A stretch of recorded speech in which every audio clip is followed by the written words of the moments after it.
Hello everyone, I am Ma'am Kath and welcome to my YouTube channel.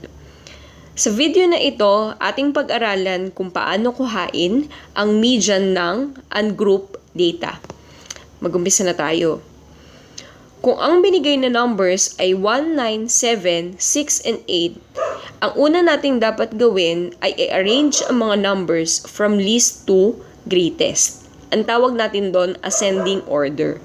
So, sa case na to, ang pinakamababa ay 1, susundan ng 6, 7, 8, at 9. Ngayon, kung ilan yung given data, kung ilan yung mga numbers na yan, kinakailangan, yun din yung bilang ng nilista natin. So, ang binigay sa atin na numbers ay 5. 5 ba ang nalista natin? 5 naman. Ngayon, hanapin natin kung ano yung pinakagitna. Ang pinakagitna dito ay 7. Kung ang pinakagitna ay 7, dapat ang bilang na numbers na nasa harapan niya at nasa likod niya ay parehas lamang. So, ang bilang ng numbers na nasa harapan niya ay 2. Nasa likod naman niya ay 2 din. Okay? So, ibig sabihin, walang duda ng 7 ay nakapwesto sa gitna ng ating set of data. Pwede nating sabihin ang median natin sa example na to ay 7. Next example, 2, 3, 4, 2, 4, 3. Gawin natin yung ginawa natin kanina. I-arrange natin yung mga numbers from least to greatest. So, mag-umpisa tayo. 2, 2, 3, 3, 4, 4. Ngayon, mula sa ating given, meron tayong 6 na numbers. 6 din ang numbers na nilista natin. Ibig sabihin, kompleto nating nalista yung given. Ngayon, hanapin natin kung ano ang pinakagitna. Ito ba ang pinakagitna? Kung yan ang pinakagitna, dapat merong parehas na bilang ng mga numbers na nasa harapan at nasa likuran. Yun nga lang, kung ito ang gitna, 2 lang ang nasa harapan, 3 naman ang nasa likuran. So, ibig sabihin, hindi yan ang ating median. Kung ito naman ang pipiliin natin, merong 3 sa harapan, 2 sa gitna. Ibig sabihin, hindi na naman parehas ang bilang ng mga numbers na nahati ng ating piniling median.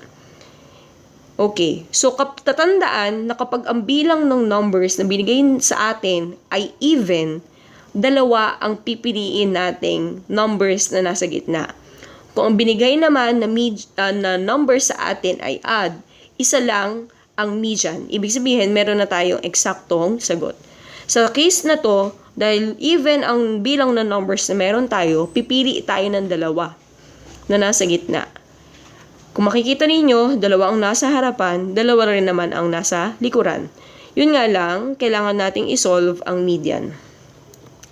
Para makuha natin ang sagot, i-add natin yung napili nating numbers.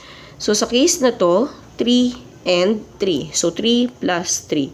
Palagi nating i-divide by 2. Okay, so, 3 plus 3 is 6. Divided by 2 is 3. So, ibig sabihin, sa example na to, ang median ay 3. Next example.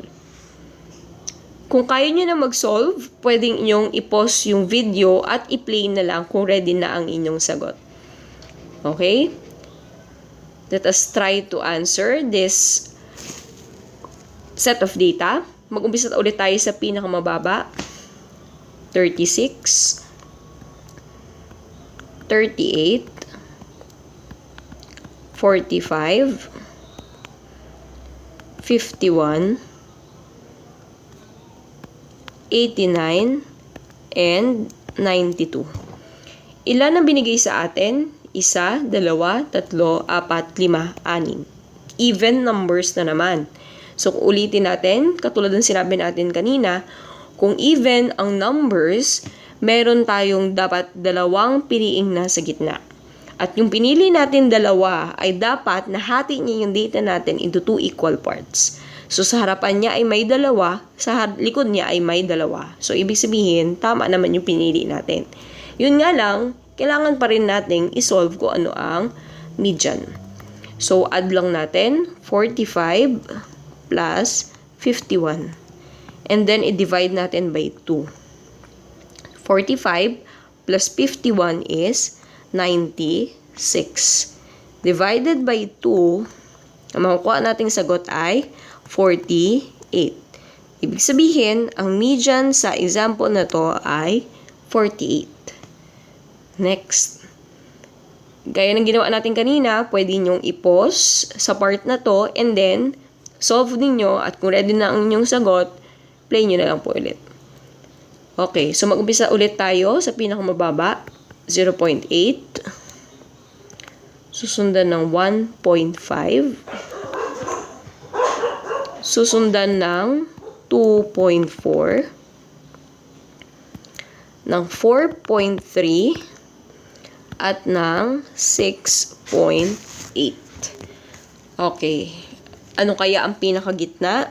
Alamin muna natin kung ilan ang bilang. So, 1, 2, 3, 4, 5. Kung add, meron na tayong eksaktong median. So, ang eksaktong median sa example na to ay 2.4. May dalawa sa harapan, may dalawa sa likuran. Ibig sabihin, equal nating nahati ang ating data.